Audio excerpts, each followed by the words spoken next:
Shalom untuk kita semua. Terima kasih untuk kesempatan diberikan kepada kami. Pada kesempatan ini kami akan menjelaskan sedikit tentang beberapa filsafat, beberapa filsuf yang berasal dari Yunani dan sangat luar biasa pendapat mereka pada zaman mereka sendiri. Dan pendapat itu bukan hanya berpengaruh pada zaman itu, tetapi juga berpengaruh di zaman kita sekarang. Nah, kita akan menggali tentang seperti apa pengetahuan mereka tentang dunia ini. Yang pertama, kita akan mendengarkan penjelasan tentang Socrates, dan pada kesempatan ini yang menjelaskan tentang Socrates itu siapakah dia, seperti apakah dia, dan apa pemikirannya akan dijelaskan oleh saudara kita Arjun. Silakan saudara Arjun. Halo, saya akan menjelaskan sedikit tentang Socrates. Socrates adalah seorang filsuf Yunani yang merupakan generasi pertama dari beberapa filsuf lainnya, yaitu Plato dan Aristoteles.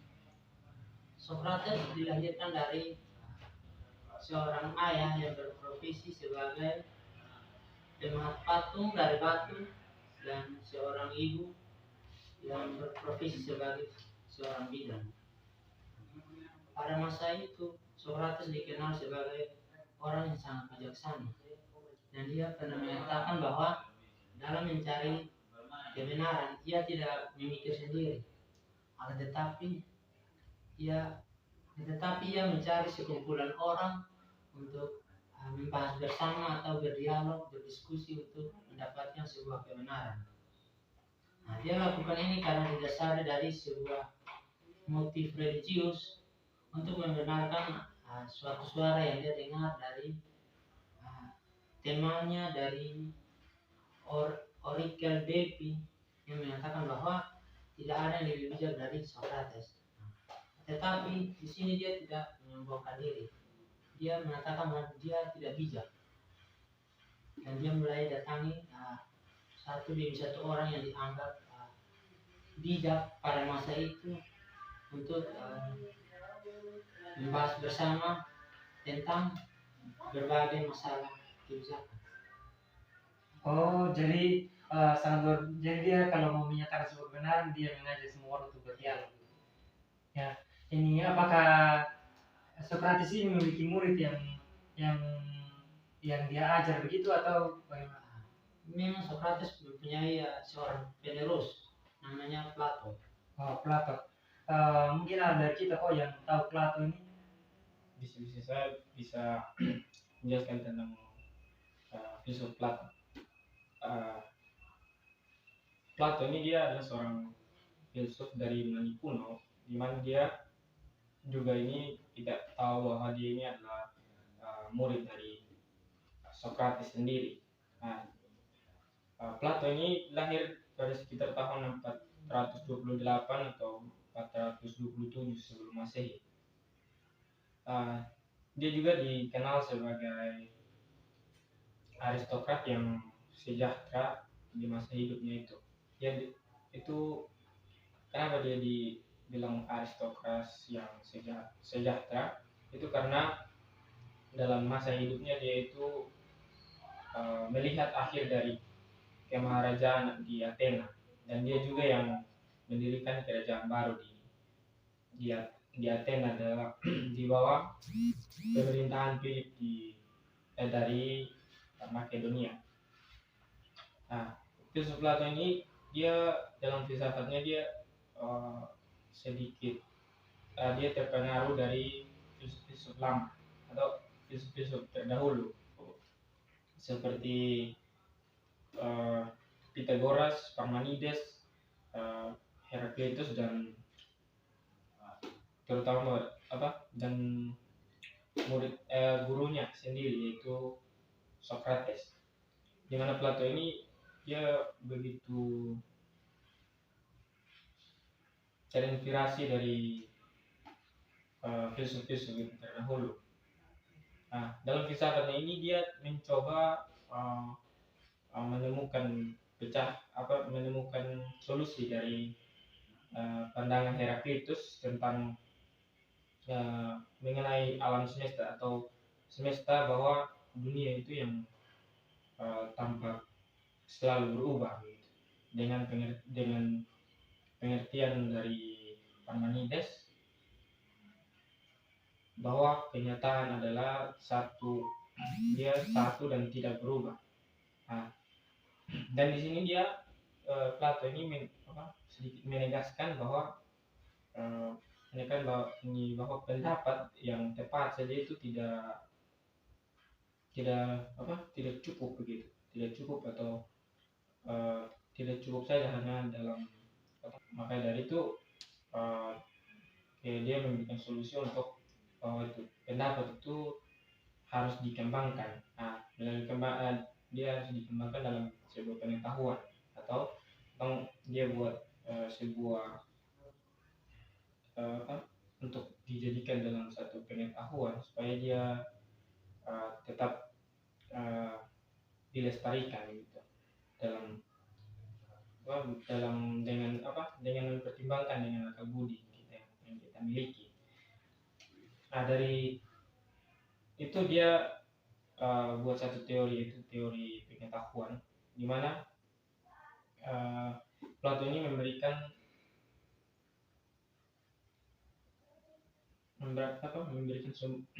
sumbangan teori bagi teori pengetahuan ini.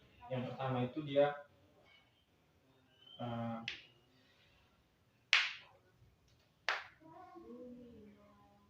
bahwa pengetahuan merupakan kegiatan yang telah ada dalam kepala kita dan bukan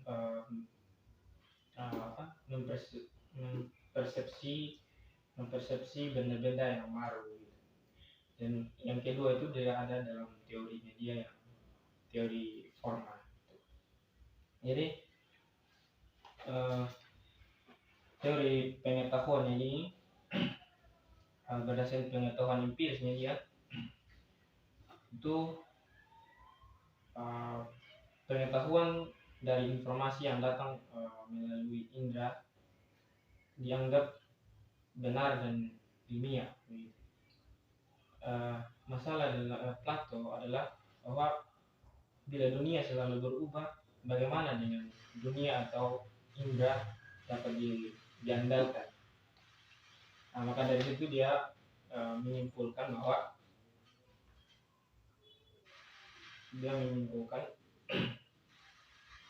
bahwa mereka tidak dapat diandalkan dan pengetahuan sejati harus datang dari tempat lain.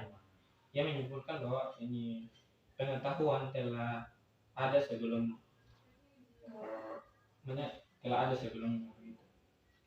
dalam dialognya itu di Meno. Plato ini menyajikan sebuah ini tentang Socrates yang telah mengajukan satu masalah matematis itu kepada seorang anak untuk dipecahkan itu masalah. Anak ini belum pernah dia mendapat sebuah pelajaran matematis apapun itu. Tapi dia mampu dengan itu dia mampu untuk menyelesaikan masalah tersebut. Meskipun dia tahu bahwa dia tidak tahu itu cara memecahkan masalah tersebut. Maka dari situ Socrates ini adalah Socrates mengklaim bahwa tidak perlu kita tidak belajar, tapi kita mengingat. Pengetahuan selalu ada dan ada di dalam pikiran di dalam pikiran kita. Kita itu mempunyai pengetahuan dari saat sebelum kita lahir. Bagi Plato keuntungan mempertahankan pendapat ini adalah bahwa pendidikan dan pengalaman tidak berpengaruh begitu. Pengetahuan sejati itu merupakan bahwa dia pengetahuan sejati merupakan pembawaan dalam diri kita. Kita harus mengandalkan indera kita untuk memperoleh pengetahuan mengenai dunia.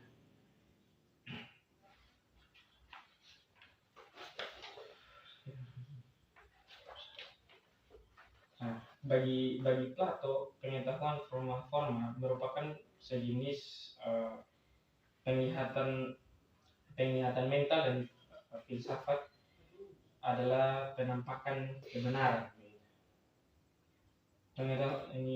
Bagi Plato, pengetahuan sejati berarti meninggalkan dunia indera dan mencari akal untuk menemukan forma-forma atau yang universal atau yang menyeluruh gitu, yang umum di dalam budinya sendiri.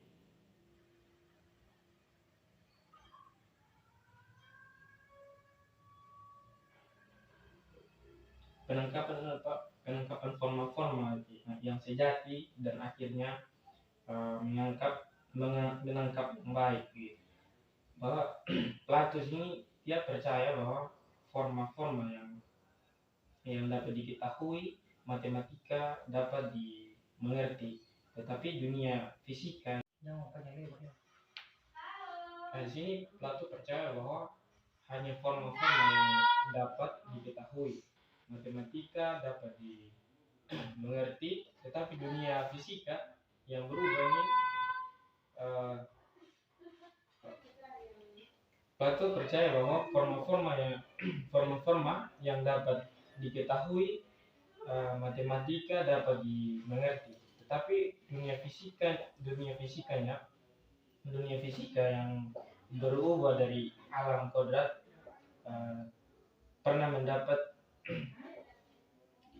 tidak pernah dapat diketahui dengan sebenarnya dan bukanlah objek yang cocok bagi kompetensi filosofi. Itu saya mungkin dari saya. Ini yang saya tahu juga sedikit tentang Plato ini, dia memiliki seorang murid yaitu namanya Aristoteles. Nah, Aristoteles ini dia adalah seorang filsuf dari Yunani kuno. Nah, dia itu lahir di Makedonia, khususnya di kota Sagira di Thrace. Nah, dia lahir pada tahun 384 sebelum Masehi. Nah, ayahnya itu dia adalah dokter pribadi Raja Makedonia. Dan pada umur yang ke-18 Aristoteles memutuskan untuk pergi ke Athena dan belajar pada Plato. Dia belajar pada Plato selama sekitar 20 tahun. Nah, setelah meninggalnya Plato, dia melanjutkan kehidupan, yaitu menikah, dan pada tahun 342 sebelum Masehi dia menjadi guru dari Alexander Agung. Nah, Aristoteles sangat tertarik dengan dunia natural. Dia sangat tertarik dengan dunia natural dan dia ini menulis namanya karya. Ada politik, puisi, astronomi, matematika, botani, tentang etika, hukum, pemerintahan, dan masih banyak lagi, tentang sejarah, astronomi, dan masih banyak lagi. Nah, karya-karyanya ini memunculkan sebuah istilah yang namanya metafisika. Nah, metafisika ini memuat tentang penyelidikan mengatasi dunia indera ini. Metafisika ini memuat penyelidikan mengatasi dunia indera ini tentang apa yang sebenarnya terjadi sehingga ada dunia sekarang ini ada begitu. Nah, sambil mencari yang satu di balik yang banyak. Nah, tentang cara berpikir Plato dan cara berpikir Aristoteles ini sangat kelihatan berbeda begitu, sangat menonjol perbedaannya. Aristoteles sering sekali untuk mengkritik teori-teori Plato yang Plato ajukan. Nah,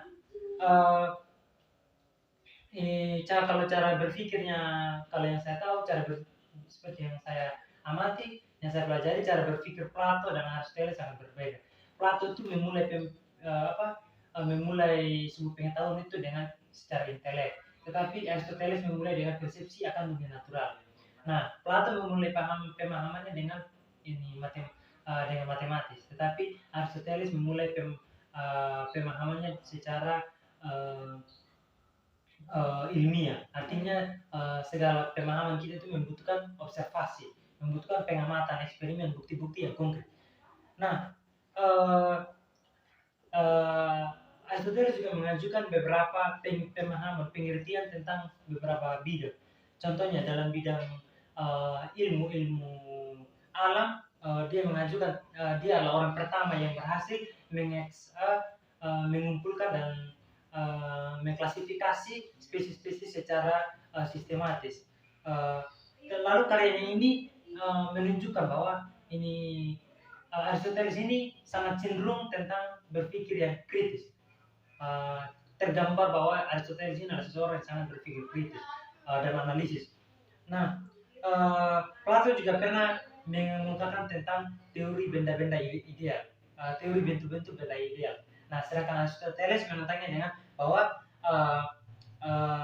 materi tidak mungkin ada tanpa bentuk, karena ia ada. Nah, materi ini tidak mungkin ada tanpa bentuk itu, karena dia ada. Nah, kalau dalam teori Aristoteles juga pernah mengungkapkan tentang teori gerak, di mana sebuah benda mati, misalnya ini benda mati, dia tidak dapat bergerak. Nah, tetapi dia bergerak karena ada ini benda lain yang menggerakkan dia. Nah, benda yang menggerakkan itu ada juga penggerak dari lain. Jadi penggerak menggerakkan si bergerak, lalu membuat benda lain bergerak. Nah, sampai kita tiba pada Aristoteles mengatakan bahwa sampai kita tiba pada penggerak utama, di mana penggerak itu tidak dapat digerakkan oleh siapa-siapa lagi, tetapi dia langsung bergerak dari semua pergerakan yang ada. Nah, di sini muncul istilah theos, yang dimaksudkan itu adalah Tuhan. Pada masa itu yang dimaksudkan itu adalah Tuhan. Jadi Tuhan ini dia adalah sumber penggerak dari semua benda yang bergerak. Dia tidak ada yang dapat menggerakkan dia lagi.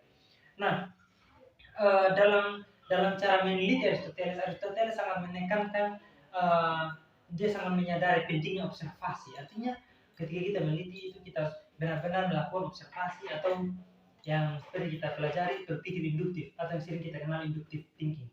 Nah, dari Aristoteles ini muncul juga istilah silogisme. Silogisme ini yaitu di mana kita mengambil suatu kebenaran dari dua kebenaran yang ada. Jadi kita mengambil satu kebenaran menurut Aristoteles. Kita mengambil satu kebenaran dari dua kebenaran yang ada. Nah, kalau kita lihat dalam bidang politik, Aristoteles memandang bahwa politik yang ideal itu adalah politik yang hasil gabungan dari sistem monarki dan sistem demokrasi. Nah, tentang aliran Aristoteles ini sangat menekankan empirisme. Jadi ketika kita menyatakan sebuah pengetahuan harus berdasarkan observasi, eksperimen, bukti yang konkret, harus berasal dari pengalaman kita. Kita sudah melewati, kita sudah melakukan itu barang, makanya kita bisa menyatakan gitu. Jadi kita tidak boleh menurut Aristoteles kita tidak boleh menyatakan sebuah pengetahuan tanpa dengan sembarang, tanpa ada penelitian atau bukti-bukti. Nah, dalam bidang sejarah, Aristoteles ini juga memberikan definisi tentang sejarah, bahwa sejarah ini adalah sebuah sistem yang meneliti tentang kejadian sebab akibat atau kejadian sejak awal suatu hal begitu. Nah, dan cara penyusunannya itu harus konkret, harus ada sebab akibat, sehingga jadi orang bisa bertanya, nanti orang bisa menjawab kenapa ini ada, kenapa ini bisa ada. Jadi orang itu bisa menjawab ketika dia mencari tahu tentang sejarah gitu. Jadi kita harus menyusunnya secara sistematis, tidak boleh terbongkar. Itu menurut Aristoteles yang saya ketahui. Mungkin itu saja. Jadi terima kasih untuk teman-teman semua yang sudah mau menonton. Kiranya apa yang kami sampaikan boleh menjadi bekal bagi masa depan kita semua dan boleh menjadi berkat bagi kita semua. Kami Ricardo, Arjun, dan saya kami mengucapkan terima kasih dan shalom.